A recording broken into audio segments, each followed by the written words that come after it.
400 seat ഉറപ്പായി കിട്ടുമെന്ന് പറഞ്ഞ മോദി ഭരണകൂടം എത്ര വെപ്രാളത്തിലാണ് എന്നതിന്റെ തെളിവാണ് ഡൽഹി മുഖ്യമന്ത്രി അരവിന്ദ് കെജ്രിവാളിന്റെ അറസ്റ്റ് എന്ന് പ്രതിപക്ഷ നേതാവ് വി.ഡി. സതീശൻ.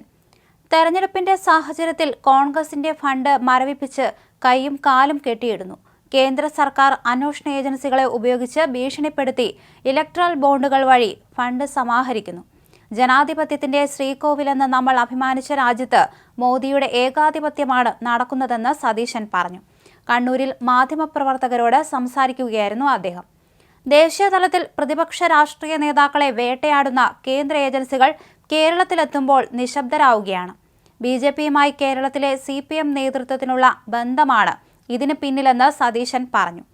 ലൈഫ് മിഷൻ, മാസപ്പടി, കരുവന്നൂർ ED കേസുകളിൽ കേന്ദ്ര സർക്കാർ പിണറായി സർക്കാരിന് സംരക്ഷണം ഒരുക്കുകയാണ് ചെയ്യുന്നത്. പകരം കുഴൽപ്പണക്കേസ് ഉൾപ്പെടെയുള്ള കാര്യങ്ങളിൽ സുരേന്ദ്രൻ ഉൾപ്പെടെയുള്ള നേതാക്കൾ കുരുങ്ങാതിരിക്കാൻ കേരള പോലീസും കരുതലെടുക്കുന്നു. ഡൽഹി മുഖ്യമന്ത്രി അരവിന്ദ് കെജ്രിവാളിന്റെ അറസ്റ്റിൽ കേരളത്തിലും വലിയ രീതിയിലുള്ള പ്രതിഷേധങ്ങൾ നടക്കുകയാണ്. UDFും AAPയും രാജ്ഭവനിലേക്ക് മാർച്ച് നടത്തി. ജനാധിപത്യം തകർക്കാനാണ് കേന്ദ്ര സർക്കാരിന്റെ ശ്രമമെന്നും BJP സർക്കാരിനെതിരെ വലിയ പ്രതിഷേധം സംഘടിപ്പിക്കുമെന്നും കോൺഗ്രസ് ചൂണ്ടിക്കാണിച്ചു. കൊല്ലത്തും കോട്ടയത്തും തൃശൂരിലും AAP പ്രവർത്തകർ BJP ഓഫീസുകളിലേക്ക് മാർച്ച് നടത്തി. കൊല്ലം ജില്ലയിൽ പ്രതിഷേധ പ്രകടനം നടത്തിയ സംസ്ഥാന പ്രസിഡന്റ് വിനോദ് മാത്യു വിൽസനെ പോലീസ് അറസ്റ്റ് ചെയ്തു നീക്കി. പ്രതിഷേധത്തിന്റെ ഭാഗമായി തിരുവനന്തപുരത്ത് UDF രാജ്ഭവനിലേക്ക് മാർച്ച് നടത്തി. ജനാധിപത്യത്തെ കശാപ്പ് ചെയ്യാനാണ് കേന്ദ്ര സർക്കാരിന്റെ ശ്രമമെന്ന് കോൺഗ്രസ് കുറ്റപ്പെടുത്തി. BJP സർക്കാരിനെതിരെ വലിയ പ്രതിഷേധം സംഘടിപ്പിക്കണമെന്നും കോൺഗ്രസ് നേതൃത്വം ആഹ്വാനം ചെയ്തു. മാർച്ച് രാജ്ഭവന് മുന്നിൽ പോലീസ് തടഞ്ഞു.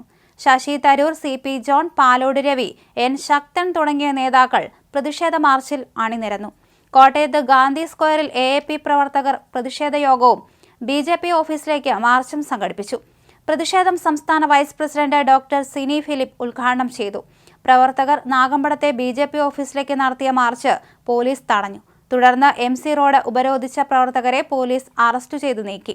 തൃശൂരിൽ AAP പ്രവർത്തകർ BJP ജില്ലാ കമ്മിറ്റി ഓഫീസിലേക്ക് പന്തം കൊളുത്തി പ്രകടനം നടത്തി. കോർപ്പറേഷൻ ഓഫീസിന് മുന്നിൽ നിന്നും ആരംഭിച്ച മാർച്ച് പോലീസ് തടയാൻ ശ്രമിച്ചെങ്കിലും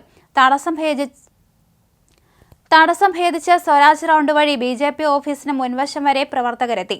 ഏറെ നേരം മുദ്രാവാക്യം വിളികളുമായി BJP ഓഫീസിന് മുന്നിൽ നിലയുറപ്പിച്ച AAP പ്രവർത്തകരെയും നേതാക്കളെയും പോലീസ് അറസ്റ്റ് ചെയ്ത് നീക്കി.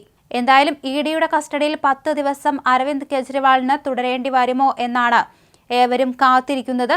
ഉത്തരവ് ഉടൻ പുറത്തു വരും എന്ന് തന്നെയാണ് കരുതുന്നത്. ഡൽഹി റോസ് അവന്യൂ കോടതിക്ക് ചുറ്റും വലിയ രീതിയിലുള്ള ഒരു ജനക്കൂട്ടം തന്നെയാണ് ഇപ്പോൾ നിൽക്കുന്നത്. കേസിൽ അദ്ദേഹത്തെ ബന്ധിപ്പിക്കുന്ന ഒരു തെളിവുമില്ലെന്നാണ് അദ്ദേഹത്തിനു വേണ്ടി ഹാജരായ അഭിഭാഷകൻ അഭിഷേക് സിംഗ്വി പറഞ്ഞിരിക്കുന്നത്. നേരത്തെ ഉന്നയിച്ച കാര്യങ്ങൾ തന്നെയാണ് ED തെളിവായി ഉന്നയിക്കുന്നത്. എന്നാൽ പണം എങ്ങോട്ടൊക്കെ പോയി എന്നതിന് തെളിവ് കണ്ടെത്താൻ EDക്ക് സാധിച്ചിട്ടില്ലെന്നും അദ്ദേഹം പറഞ്ഞു. ചരിത്രത്തിൽ ആദ്യമായാണ് ഒരു മുഖ്യമന്ത്രി അറസ്റ്റിലാകുന്നത്. അതേ പാർട്ടിയുടെ 4 മുതിർന്ന നേതാക്കളെ നേരത്തെ തന്നെ അറസ്റ്റ് ചെയ്തു നീക്കിയെന്നും അഭിഭാഷകൻ പറഞ്ഞു.